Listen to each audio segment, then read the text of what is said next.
네, 안녕하세요. 오늘은 화폐란 무엇인가에 대해서 함께 이야기 나눠보도록 하겠습니다. 여러분 평소에 사용하는 돈, 요게 화폐죠? 사실 저희가 평소에 돈을 너무 산소와 같이 항상 곁에 있다 보니까 이 돈이 무엇인가에 대해서 깊게 고찰해 본 적은 아마 별로 없을 거예요. 그래서 오늘은 이 돈, 화폐란 무엇인지에 대해서 한번 탐구해보는 시간을 가져보도록 하겠습니다. 화폐를 바라보는 관점은 여러 가지가 있을 수 있겠지만, 저는 개인적으로 제가 생각하는 화폐는 어, 하나의 상품으로 생각을 합니다. 단지 거래의 매개체가 될 수 있는 특성을 가졌을 뿐인 상품이죠. 상품으로 볼 수 있는 이유는 시장에서 거래가 되기 때문입니다. 저희가 시장에서 상품을 살 때 이 화폐라는 거하고 거래를 하게 되죠.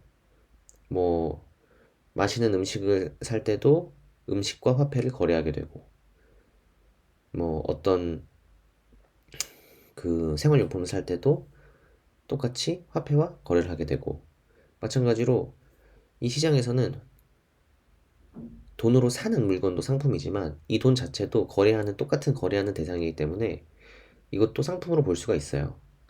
시장에서 거래가 되기 때문에 화폐 또한 상품으로 볼 수 있는 겁니다. 이런 관점에서 화폐를 상품으로 본다면, 다른 상품들과 마찬가지로 요 생산 주체가 있겠죠. 화폐 같은 경우에는 발행이라고 표현을 하는데, 이런 발행 주체가 있을 겁니다.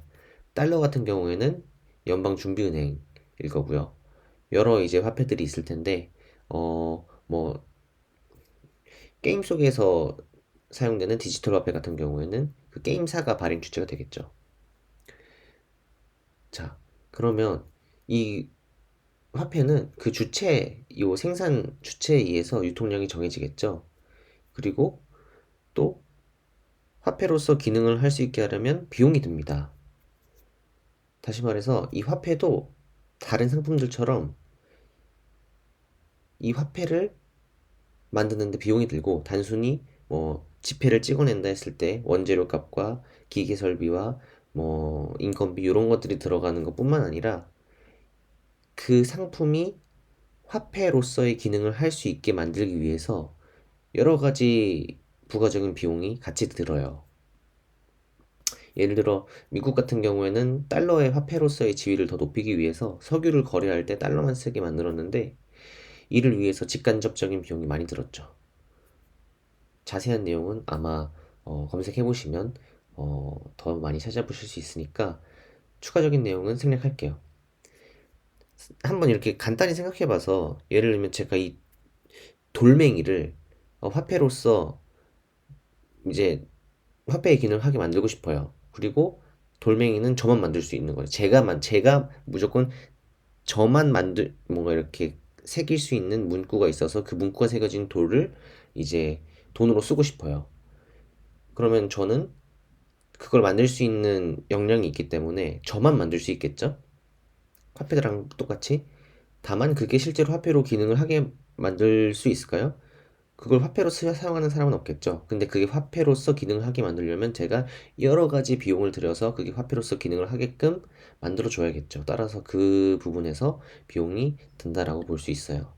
그래서 요 화폐도 다른 상품들과 마찬가지로 이 가치를 갖게 만들기 위해서 비용이 들고, 그 비용은 발행 주체가 직접 화폐를 발행함으로써 얻는 이득으로 상쇄가 돼서 하나의 기업이 운영되는 것처럼, 화폐도 상품을 판매하는 어떤 집단이 있고, 그 집단의 운영에 의해서 그 비용과 이제 생산뿐만 아니라 화폐로서의 기능할 수 있게 만드는 비용과, 그리고 이제 화폐를 발행함으로써 얻는 이득, 요것들을 조정해 가면서 운영하는 어떤 기관 혹은 단체, 이런 것들이 존재한다고 보시면 될 것 같아요. 그럼 이제 저의 설명을 들어보고 보시면 왜 하나의 상품으로 볼 수 있는지, 요런 공통점이 있었네 라고 아마 느끼실 수 있으셨을 거예요.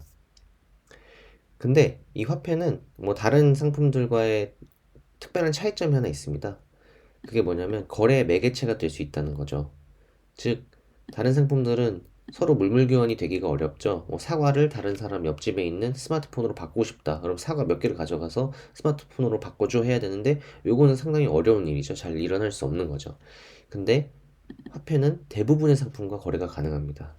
요게 화폐만의 화폐라는 상품으로 볼 수 있다고 했죠. 요 화폐의 특징이라고 볼 수 있겠고요.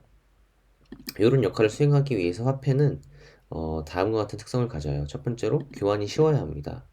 예를 들면 실물, 화폐가 실물이다. 뭐 동전이나 지폐다 이런 거면은 가벼워야 되겠죠?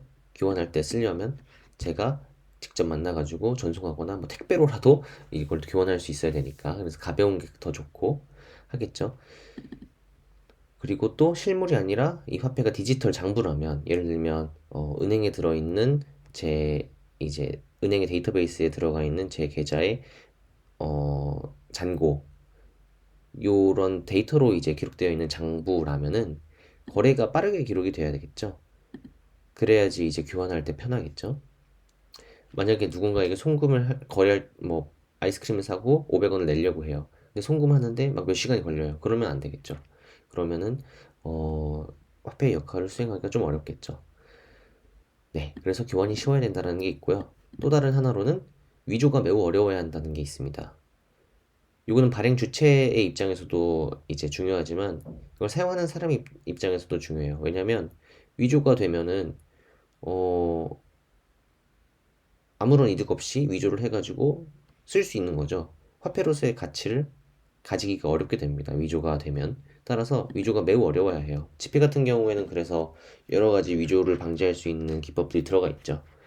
동전도 마찬가지고, 그리고 디지털 장부 같은 경우에는 은행에서 마음대로 이제 은행원이 갑자기 자기 잔고를 막 늘려가지고 1,000만 원을 추가했다. 이런 것들이 되면 안 되겠죠. 아무 이유 없이 그렇게 돈을 막 이제 장부에 있는 내용을 막 바꾸거나 이런 거는 매우 어려워야 합니다. 그래서 이런 특성이 하나 있고요. 또 다른 하나는 보관 비용이 매우 낮아야 됩니다. 예를 들면 뭐 지폐 같은 거는 집에 보관하면 금고에 넣어둘 수는 있겠죠. 근데 만약에 이걸 금이나 아니면은 뭐 다른 걸로 이렇게 하려면 보관이 조금 어렵겠죠. 금도 예전에는 화폐의 역할을 했지만 다른 이제 화폐의 지위를 잃은 이유는 이렇게 보관 비용이 어, 꽤 됐었기 때문에 그런 게 아닌가 싶어요. 따라서 보관 비용이 낮아야지만 이제 화폐로서 역할을 할 수 있겠죠. 가지고 있는 게 쉬워야 되는 거죠. 소유하고 있는데 비용이 들면 안 돼요. 제가 돈이 많으면 많을수록 소유하고 있는 그거 자체만으로도 비용이 발생을 많이 해가지고 막 돈이 더 많이 나간다라고 하면 안 되겠죠. 그러면 이제 화폐로서의 가치가 떨어지는 거잖아요. 그렇기 때문에 보관 비용은 매우 낮아야 된다라는 특성이 있어야 합니다. 네. 여기까지 이제 다른 상품들과의 차이점을 이야기해 봤고요. 이제 다른 관점에서 한번 보면 화폐는 이제 화폐의 특성에 대해서 이해해 봤는데 그리고 화폐를 어떤 관점에서 바라봐야 되는지에 대해서 이해를 했는데 그러면 이 화폐는 처음에 어떻게 만들어졌는지에 대해서도 한번 알아보죠. 과거에는 조개 껍질이나 금 같은 것이 화폐의 역할을 했어요. 역사적으로 기록이 되어 있는 걸 보면은 과거엔 이런 것들이 화폐의 역할을 했다고 저희는 확인할 수 있습니다. 근데 이런 것들은 누군가의 의도에 의해서 만들어졌다기보다는 사람들 사이에서 자연스럽게 선택이 됐어요. 조개 껍질을 화폐처럼 사용하게 되는 게 조개 껍질을 화폐로 누군가가 이렇게 만들어야겠다 해서 만들었다기보다는 그냥 그 어떤 조개 껍질을 사용하는 집단 안에서 그게 화폐로서의 어떤 역할을 자연스럽게 하게 된 거죠. 사람들이 그냥 요거를 화폐처럼 쓰기 시작한 거예요. 선택이 됐다고 보면 될 것 같아요. 그래서. 근데 시간이 지나면서 사람들이 화폐를 직접 만들어서 발행하는 방식으로 발전을 합니다. 지금의 모든 화폐는 지금 이제 통용되고 있는 화폐들은 아마도 100%다 이렇게 사람이 직접 만들어서 발행하는 방식으로 운영이 되는 화폐일 거예요. 네.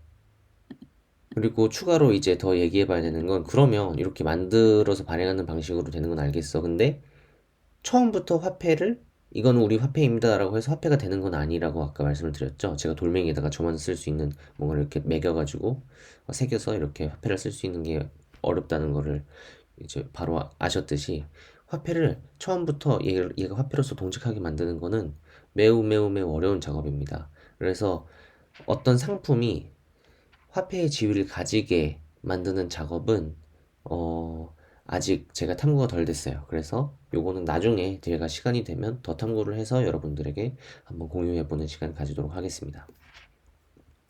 네. 그러면 이제 화폐가 어떻게 만들어지는가는 어느 정도 얘기가 됐고, 그러면 조금 저희가 이제 실질적으로 좀 그 지금 상태에서 주식 투자를 하는 데 있어서 혹은 경제 활동을 하는 데 있어서 나의 재산을 어, 보호하고 늘리기 위해서 좀 더 도움이 되는 질문을 한번 던져볼게요. 그게 뭐냐면 지금의 화폐는 앞으로도 계속 화폐 역할을 할 수 있을까? 이 질문이 왜 중요하냐면 만약에 돈을 뭐 원화로 갖고 있었어요. 한국에 원화로 갖고 있었는데 갑자기 원화의 가치가 막 떨어지고 화폐로서 가치를 지위를 잃어버렸어요. 그러면 돈이 아닌 거죠. 그냥 종이인 거죠. 지폐로 갖고 있었으면. 그러면 이제 저의 재산이 없어지는 거잖아요. 그런 일이 발생하면 안 되니까 이런 질문을 던져봐야 되는 거죠.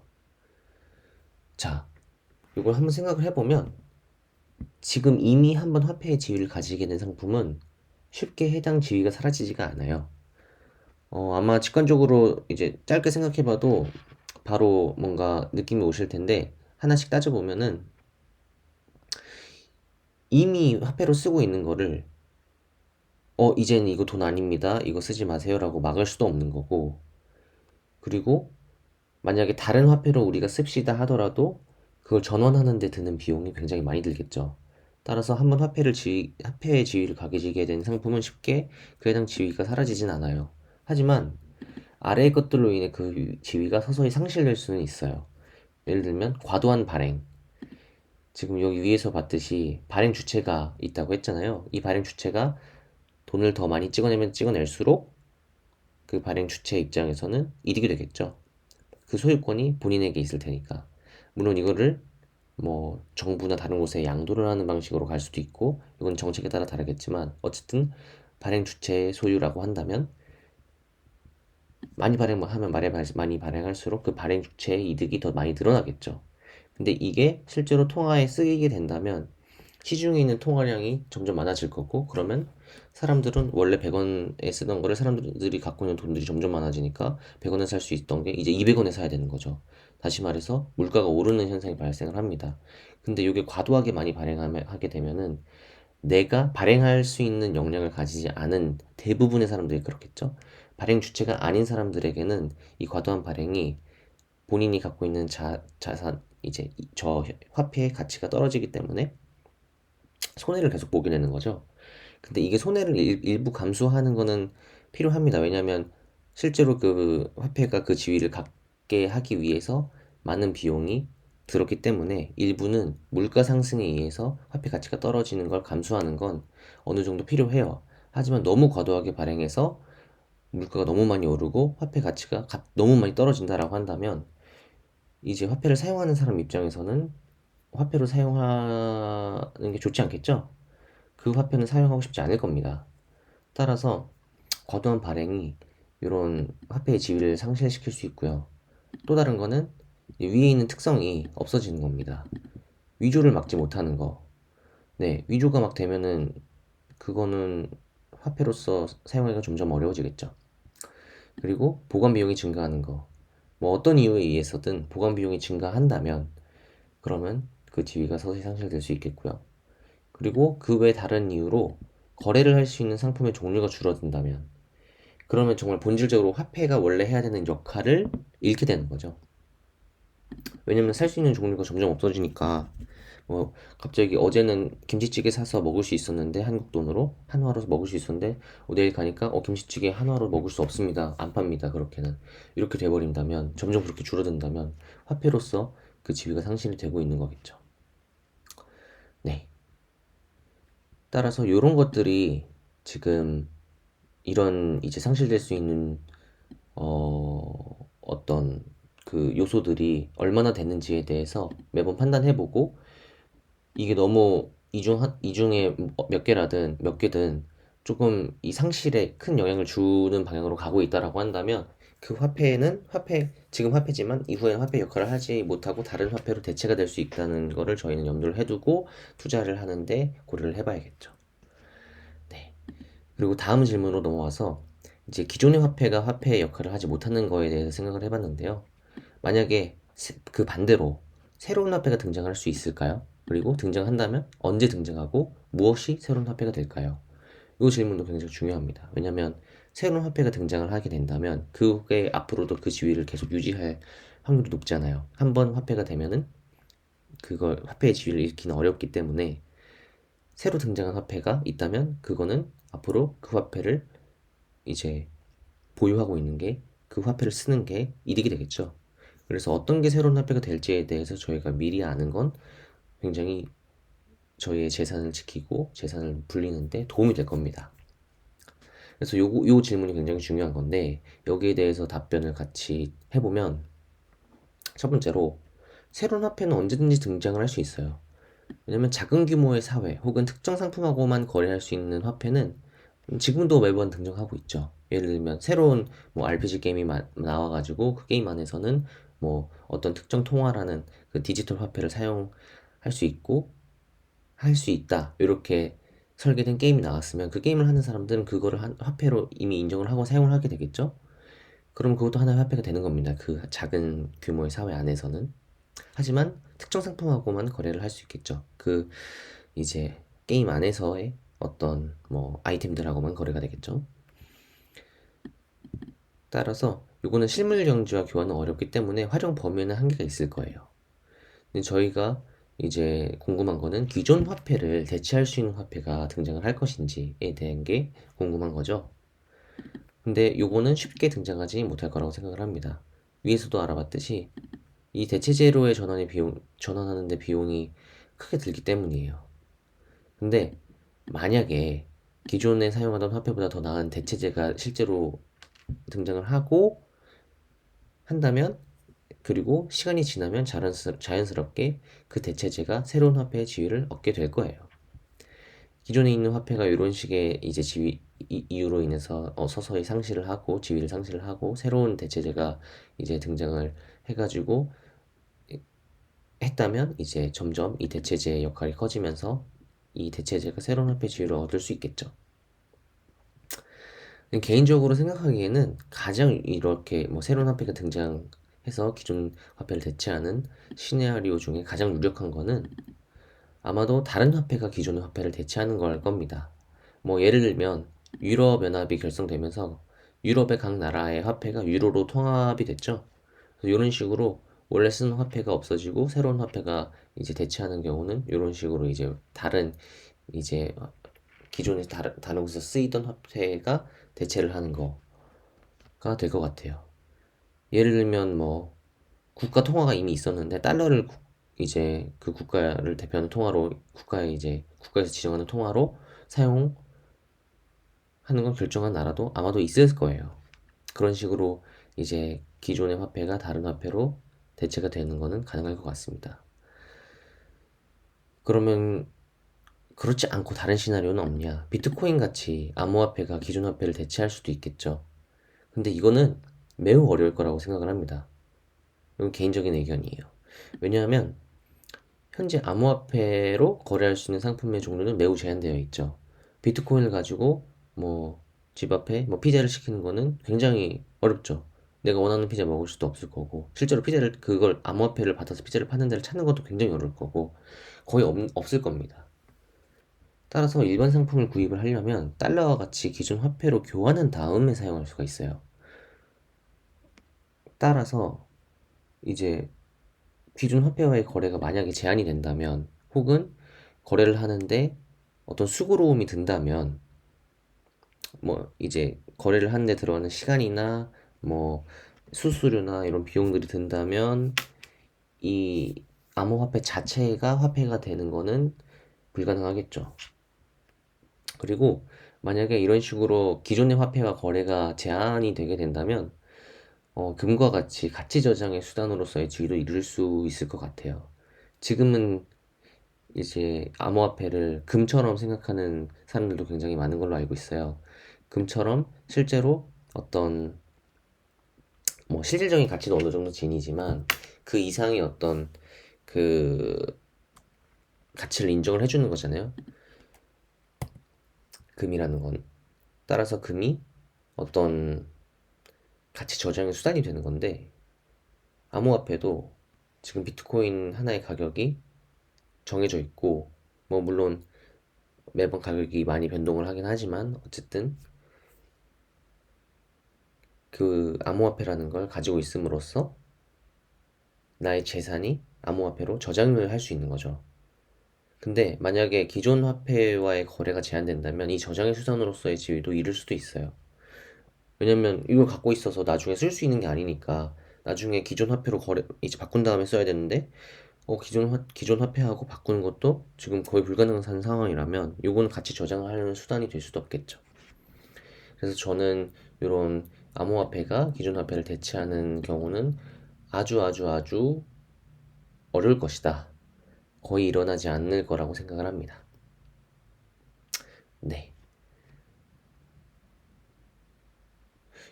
지금 근데 요 부분은 유럽연합이 결성되면서 각 나라가 유로를 통합하는 건 유로가 이미 어느 나라에서 사용되고 있었던 그런 돈은 돈이었는지는 지금 아닌 걸로 생각이 드네요. 그래서 이 부분은 제가 한번 다시 확인해서 다른 예시를 넣거나 한번 해볼게요. 네. 네, 그래서 오늘은 여기까지 화폐란 무엇인가에 대해서 알아봤고요. 정리를 하면 화폐는 상품으로 볼 수 있고 단지 거래의 매개체가 될 수 있는 특성을 가진 상품일 뿐이다. 그 관점에서 화폐를 바라보면 된다라는 걸 알았고요. 그러면 다른 상품들과의 차이점은 뭐가 있냐? 이런 것들이 있다라는 걸 배웠고, 그러면 화폐는 어떻게 만들어지느냐? 뭐 화폐가 어떻게 만들어지는지에 대해서는 간단히 살펴봤고, 그리고 마지막으로 실제로 저희에게 투자를 하는 데 있어서 중요한 화폐가 앞으로 계속 화폐의 역할을 할 수 있을까? 거의 이제 앞으로 계속 화폐의 역할을 할 수 있을 것이다 라는 걸 알아봤고요. 만약에 그렇게 하지 못하는 상황이 온다면 요것들이 문제가 돼서 이제 기존의 화폐 역할을 하지 못하게 될 것이다 라는 것도 알아봤고요. 그리고 마지막으로 새로운 화폐가 등장할 수 있을까? 그리고 이제 기존의 화폐를 대체를 하는 그 화폐는 무엇이 될까라고 했을 때 이런 경우가 이제 발생하기는 좀 어렵겠지만 그래도 발생을 한다면 이미 사용하고 있는 이미 사용되고 있는 다른 화폐가 그 기존의 화폐를 대체하는 거가 이제 가장 이제 가능성이 높은 시나리오다라는 것까지 알아봤습니다. 네, 그래서 오늘 화폐에 대해서 뭔가 기존엔 주식에 대해서만 이야기 나눠봤는데 새로운 주제로 화폐라는 주제로 이야기를 나눠봤는데요. 좀 유익하셨는지 모르겠네요. 아마 이렇게 화폐에 대해서 깊게 고민해 보신 분들은 많이 없으실 것 같아서 오늘 이렇게 같이 탐구해 보면서 유익한 시간 되셨기를 바라고요.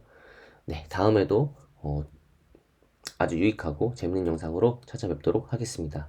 네, 오늘도 시청해 주셔서 너무 감사합니다.